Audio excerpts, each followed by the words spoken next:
Welcome to the Bernitha Rena Relates podcast. I'm your host, Bernitha Rena. Some people come into your life by chance, others by choice.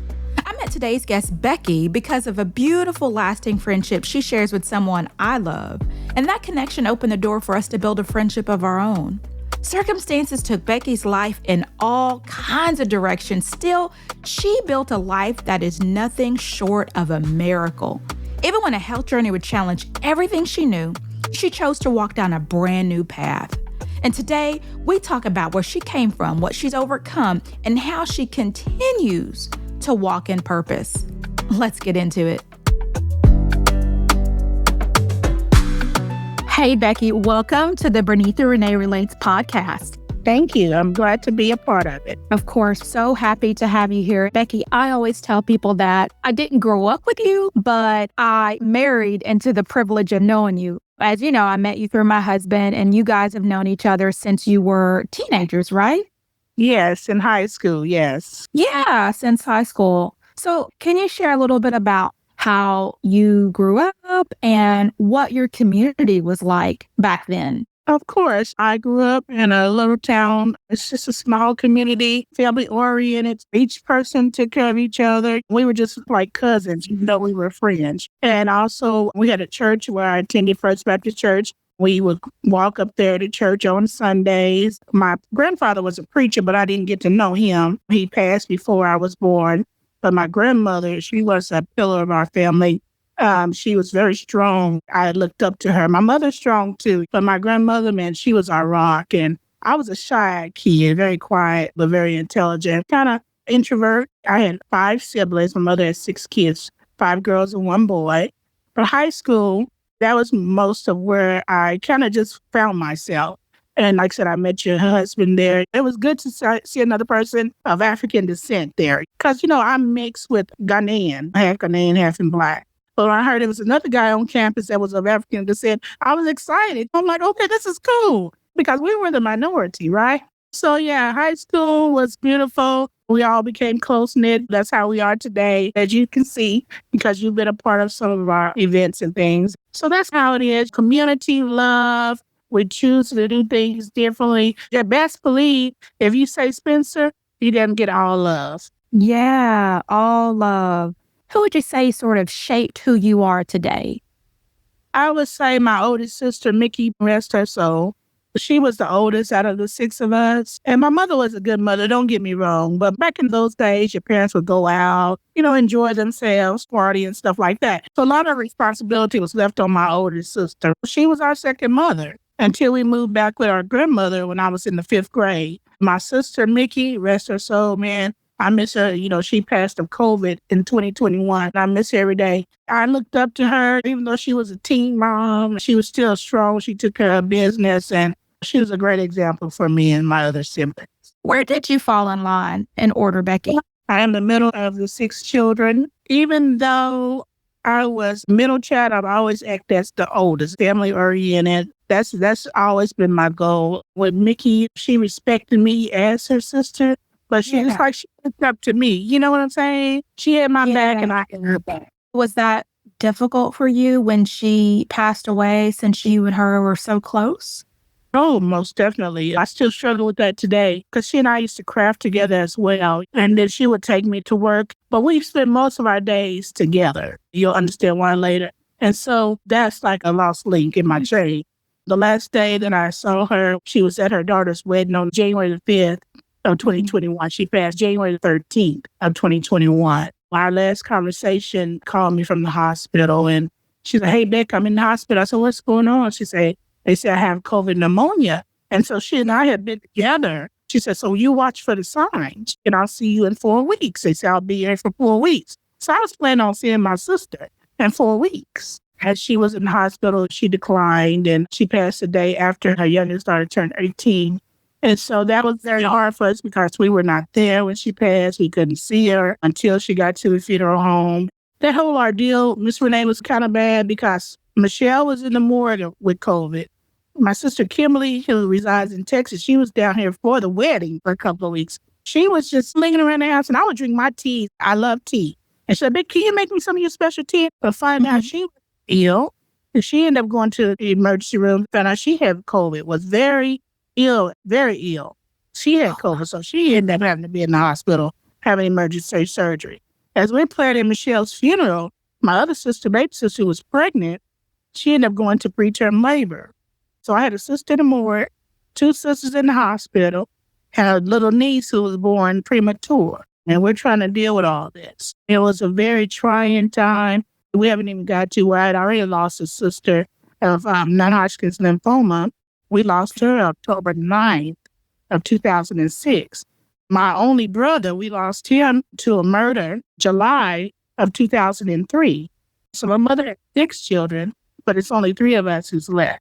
I'm the middle child and the 2 youngest are here. So yeah, my life has been a roller coaster. Sorry to hear that. It's one of those things, and I'm embarrassed to say it sometimes, you don't understand the impact of death until it happens to someone close to you.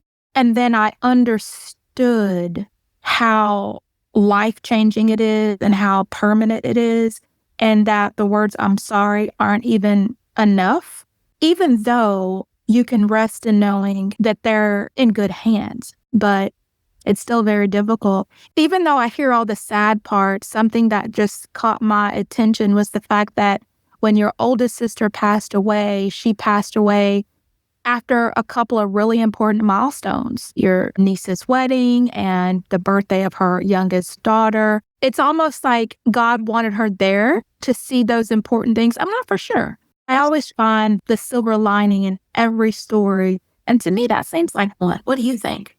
Yes, of course. That's a great way to look at things. I had never looked at it that way, but yeah, she was here to have some great memories and go out with some great memories. Yeah, still are every day. Even through the process of planning the funeral for my sister, she had 4 children. And I said, that's your mother. We'll put her away well. You all decide what you want to do. There was a lot of confusion and things. And there was a split within the family. But we still had to take care of her and make sure she was put away well. And then we dealt with the other later. So we did get her funeralized. And then Kim was still had to stay in the hospital. And then Melody, she checked herself out the hospital to be able to come to the services, but her baby was still in the hospital, trying to get through this hard time. As the years went on, we didn't speak to the children, or they didn't speak to us. When someone passes away, a lot of times there is a lot of confusion. A lot of times there is a lot of hurt feelings. Sometimes there is broken relationships that are very difficult to repair. I understand. I've been there as well. And it's hard to really make sense of it because everyone's emotions are right at the surface. So all this time, you're going through all of this, and there's a split within the family because there's some sort of disagreement as it relates to your sister and her passing. Yes, and the disagreement was my mother wanted her buried, and her best friend, my sister's best friend, interjected herself into something she had no business and was saying that my sister always wanted to be cremated. In the end, we ended up cremating her, and the children got her ashes, which was fine. So I took care of the funeral. That's all I wanted, to make sure she was done right, put away well. And like I said, the children didn't speak to us for 2 years. We just now started talking back middle of 2024. Wow. So, Becky, what I'm hearing is there was a disagreement. It just so happened to be over the way in which, your sister was put to rest. But as in many families, there's disagreements that happen when someone passes away. Yeah. And so because of that, you guys were not in contact with her children, with your sister's children for 2 years? Yes. We tried to keep contact or try to reach out, but that was to no avail. Now that I speak to them, they kind of tell me why, and I can understand. I'm okay with it now. In the end, you ended up putting her to rest in the way in which they wanted? Yes, ma'am. I see. So, Becky, you're going through all of this, and at some point, you've told me in the past that you started to have your own health challenges.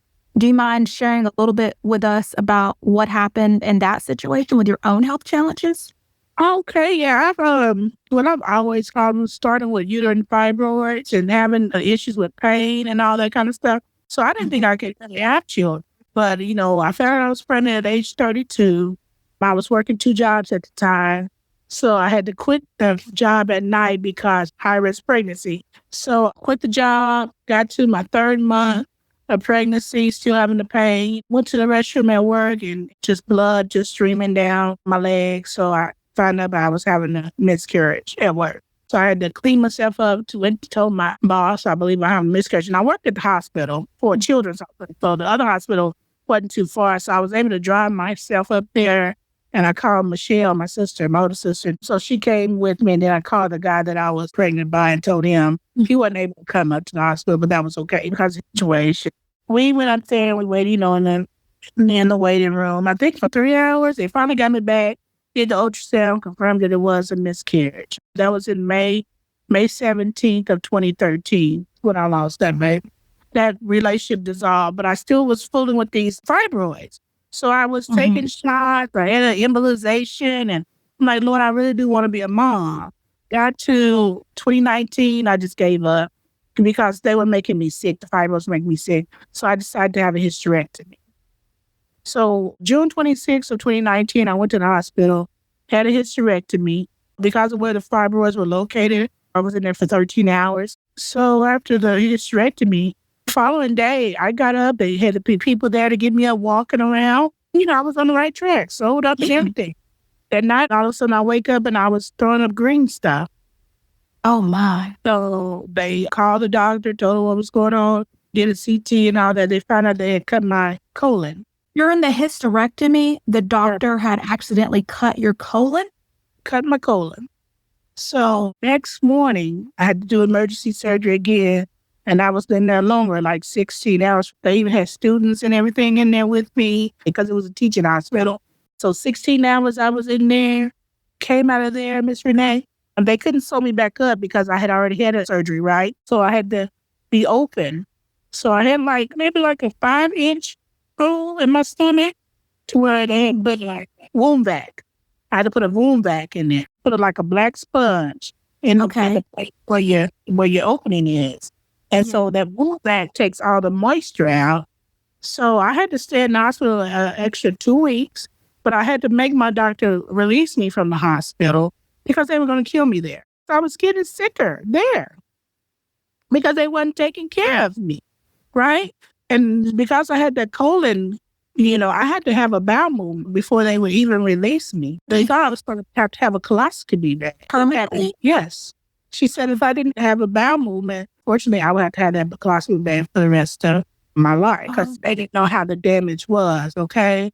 So there were 3 nurses. One was named Sunny. And she would tell them she likes to be clean. If you give her the washcloth and the warm water, she'll clean herself up. Just make sure she's clean. That's what, she would tell them. They said, we're going to get you well. And they would stay over their shifts. I know they were God sent. They would stay over their shifts. 3 particular nurses would stay over their shift because they wanted to care you. Wow. To take care of me. See, I came out of surgery. I love lipstick. I don't wear makeup, but I love my lip gloss and my earring. So as soon as I came out of surgery, I asked my son, where's my lip gloss? I put my lip gloss on my earrings, right? So they knew when I didn't have on lip gloss and earrings, I wasn't feeling well. Yeah. So they was like, we'll be here. And they was like, every time we leave, you get sicker. I end up getting, what they call it, MRSA or whatever, and all that stuff. I ended up getting all of that. So I'll never forget it, July 4th. And one of the nurses, she came in, she said, you're going to have a bowel movement. I'm going to make sure you have a bowel movement before I leave here tonight with you. She said, I'm going to give you a combination. I'm going to call in a combination of medicine for you. And she said, I'm going to ask the doctor to please authorize it, right? And that's what she did. And she gave me that, whatever concoction that she called in and told them to give me. She gave me that. I'll never forget it. On July the 4th, I was watching TV, Miss Rena, and I don't need to be too graphic, but I had a blowout. Okay. I had a blowout. So it worked. So whatever she gave you, it worked. I've never been so happy to do that. But in the meantime, in doing that, of course, I couldn't clean myself up, right? They had to clean me. Yeah. I also had a catheter, and they didn't want to do that. So I would tell them, please, if you give me the washcloth, I'll clean myself as much as I can. But I couldn't do that much, and so I ended up getting an infection. So that made me sick. And so I told my doctor, if you just please get me home. And my sister told him, I'll take care of her because she had the background. My doctor said, is there anyone who can give you shots? And I said, yeah, I can give her a shot. Well, then before this happened, They found out that I worked for the hospital because they actually had me in a suicide group. I don't know if they did that thinking I would want to do something because I couldn't have kids. I don't know. And one of the nurses came in there because my veins were shot. So he had a line with me. He said, why do they have you in this room?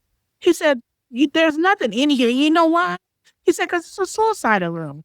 Becky, what does a suicide room look like? It doesn't have any gloves. It doesn't have curtains. It doesn't have anything they think that you may use to hurt yourself, right? So it's not soft. It's not nothing. Okay. You just have your TV. You have a bed. I didn't think nothing of it. I just thought it was a room that they had. But he said, no, this is where they bring people for suicide, self-harm, after surgery and stuff. No, I just thought maybe this was the only room they had is what I told him. Then he said, you work here, right? I said, I work on campus at Children's. And he's like, okay. Well, did you say you work here? I said, no, sir, I didn't. So he was like, he was the head nurse, this guy was. And then I said, yeah, I've been here for a long time. I actually, the CEO at the time, I said, I came in with him because he was actually a clinic coordinator when I came in, but now he became the CEO. And then I gave him the CEO's name. He said, yeah, I know him very well. I don't know what he went and said. When he went over there and started, I was in a whole different room. They had the director of nurses taking care of me round the clock. You didn't even know any of this was going on behind the scenes. You're just in a room. There's no curtains, but you didn't think anything of it. And then he said, why come you didn't mention that you worked here? I said, because I'm no different than anybody else. I said, why should I get special treatment because I work here? And then I didn't feel like I needed to tell them that because I wanted to get the same treatment as everybody who would get. Oh, you're so sweet. I've been like, I work on X floor. My boss is so-and-so. Make sure my stuff is right. See, you're so kind and sweet, Becky. I was very well known where I worked. The guy he spoke to, he thought real highly of me because I said we started together, right? He knew what I could do and my work ethic was. And so it was a nurse who was giving me a hard time about cleaning me and things. So when they did move me that day, and they saw all the ruckus and all that. So they was like, who is she? And that girl who was giving me the problem, when they was moving me, she ran behind the desk and didn't look up or anything. The director of nurses had to have that assignment. She asked me, well, who are you? And what is your position over there? I said, I just been here a long time. A lot of people know me. I said, and I do my job. That's all, you know. And so she was like, well, I got to take care of you my whole shift. And I don't know if I said, well, ma'am, do what you can do. She still was complaining about having to take care of you. I was her primary patient. She had to stay right there by my door. Wow. Yeah. She's supposed to give me a bath, but she didn't ever come give me a shower. But God always sent somebody, one of our classmates. She's a nurse. She was there visiting me. I said, Becky, I didn't wash you up today. I said, no, ma'am. I was actually waiting on her. She said, okay, she got me some towels and she cleaned me up. She gave me a shower. Your classmate. Yeah. Your classmate who was just coming to visit you happened to be a nurse. And she said, let me clean you up, sister. Yes. That's what I tell you. I had classmates show up for me. They made sure I had my drinks, my snacks. I had to drink a lot of protein. They made sure they came to visit me. I didn't have to want for anything. That's why I say Spencer love is different love. We love different. So I had to check out early because I told my doctors they was going to kill me there. So she allowed me to check out on my own recognizance, and she had me set up with home health, allowed my sister to give me the shots. I was on bed rest for 4 months. Thank God for my mama. She was staying with me at the time, so she made sure I had breakfast and cleaned me up. And my mother also worked in the field of CNA, and my sisters, of course, helped out, and my nieces. And so I just had a village. And so that was with the uterine fibroids. I know I kind of just took you way back, but back to the latter years here in 2020, 2021, after I got out of bed rest, I could not really move like I needed to. And then my mind kind of wasn't there. I think I had a little trauma.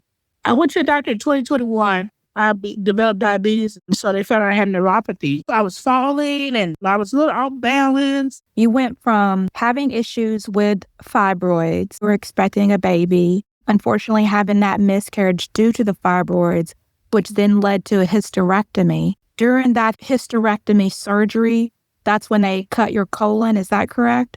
Correct. And then you got out of the hospital because you were concerned that they might take your life from poor care. You had, thank goodness, a village of people to take care of you. So you're on bed rest for 4 months. You finally start to recover. And then you start to notice, I'm not feeling like myself. And Come to find out, you have neuropathy. You have tingliness in your hands, your feet, and it's pain. You can be off balance. So they send you to neurologists, CTs, MRIs, try to kind of confirm this is what's going on. They do different tests.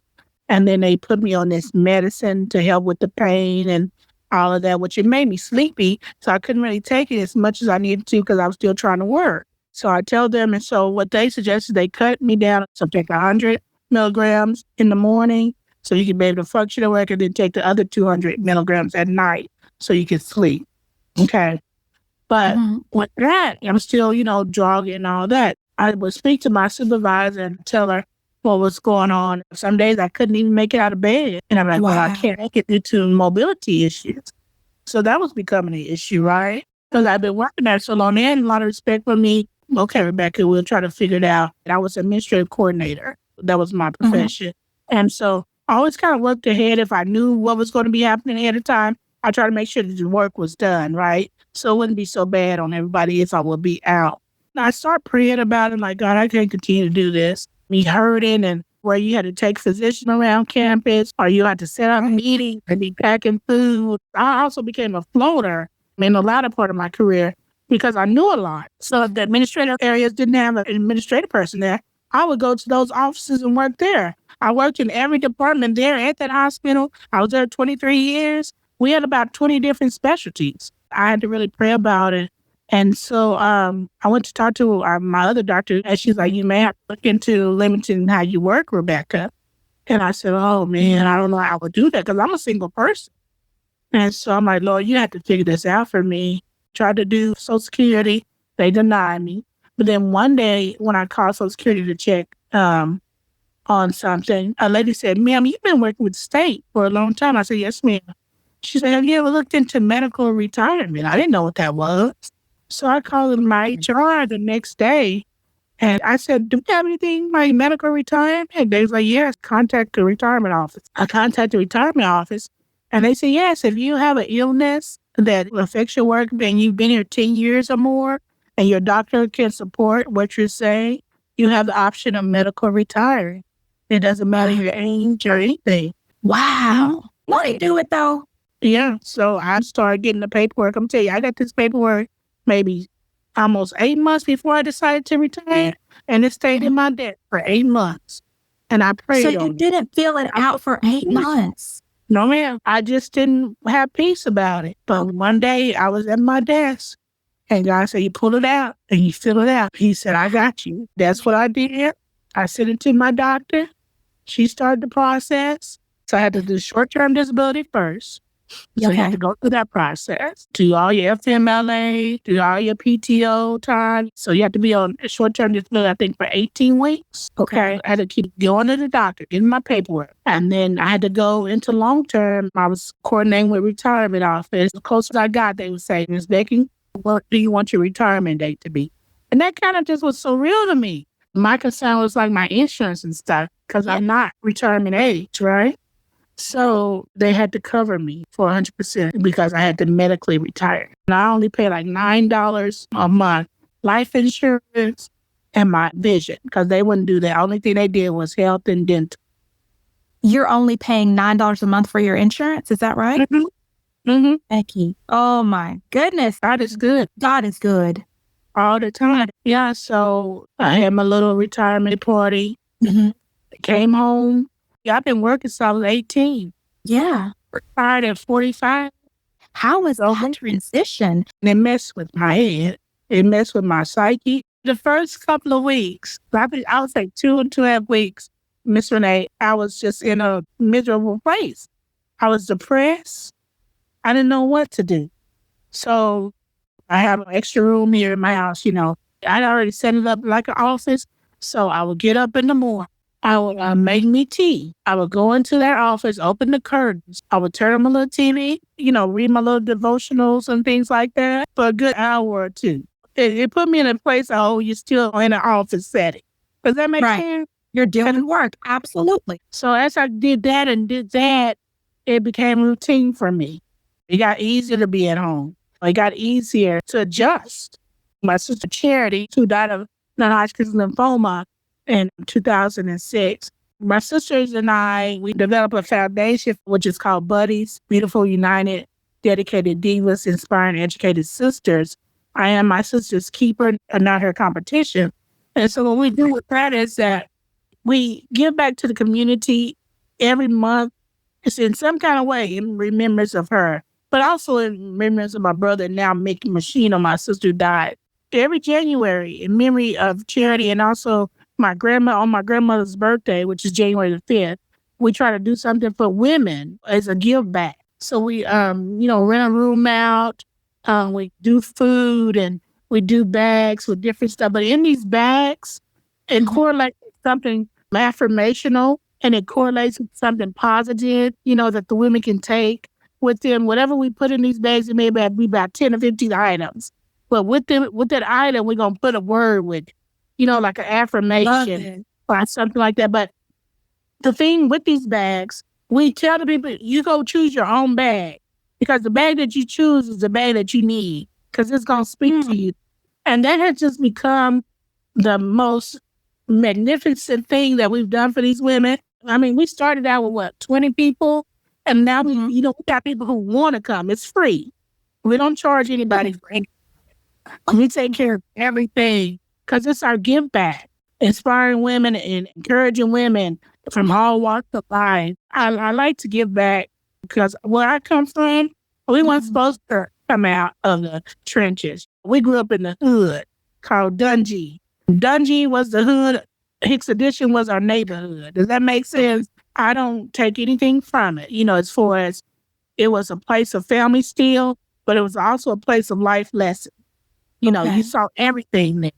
Teen pregnancy, drug use, murders, gangs, all of that. We weren't supposed to make that. I'm supposed to be pregnant with 10 kids behind me. Welfare, all of that. I wasn't supposed to be a homeowner. I wasn't supposed to graduate from college. I wasn't supposed to be business owner. I wasn't supposed to be that. So I chose to make it out, but also remember where I came from. Give back. Right. And my grandmother always taught us, when it comes from the heart, it's right. God loves a cheerful giver. And whatever you give it from your heart. And let God bless you. Do what you do in secret, and God will reward you openly. Becky, where can we go to find out more about this organization? How can we get back to your give back? We have a Facebook page. It's Buddies. It's Buddies. BUDDIES. And it's Beautiful, United, Dedicated Divas, Inspiring, Educated Sisters. Love it. And you guys are actually based out of Oklahoma, but people from anywhere can contribute to your organization. Is that right? Oh, yes, anywhere. Yes, if that's what they would like to do, we would appreciate it. But we try to give back as much as we can, when we can. We don't advertise our giving back. We just do it and move on. I'm sure there are people who will hear this story and want to know how they can help. So we want to make sure that we highlight that. For anyone who's listening and they're somebody who wasn't supposed to make it out, or maybe they're in a trial right now and they're not for sure they're going to make it out. Is there anything that you would say or share with them? First of all, always God first, right? God first in all things and everything. If you trust and believe in Him, He'll never steer you wrong. And also self-belief. Believe that you can be and do and go anywhere in this life that you want to be and do. Love self first. Work hard, work smart, and it's okay to ask for help. It's okay to accept help. Just know that there's going to be some tough times, but you can make it. But most of all, do it. Do it.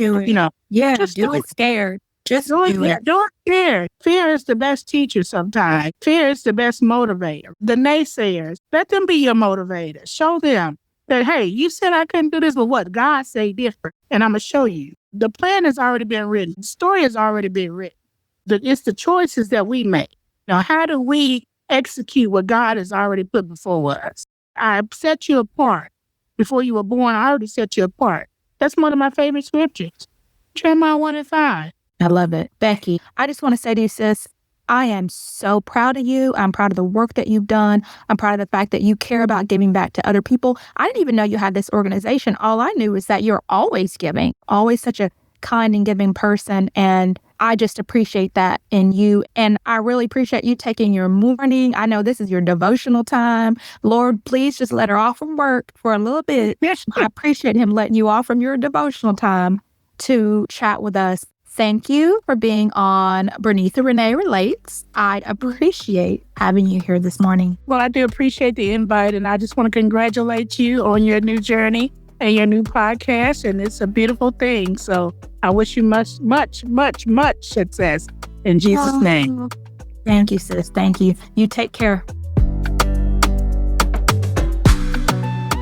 Becky's story is a reminder that no matter where you start, your path is yours to shape. If this episode moved you, share it with someone who needs a little encouragement today. And be sure to follow me on Instagram at Bernitha Rena Relates and Facebook at Bernitha Rena Relates. And of course, like, subscribe, and share this podcast anywhere you listen to your podcast. Thanks for listening. I love you for it. We'll talk soon. What's been done is done again.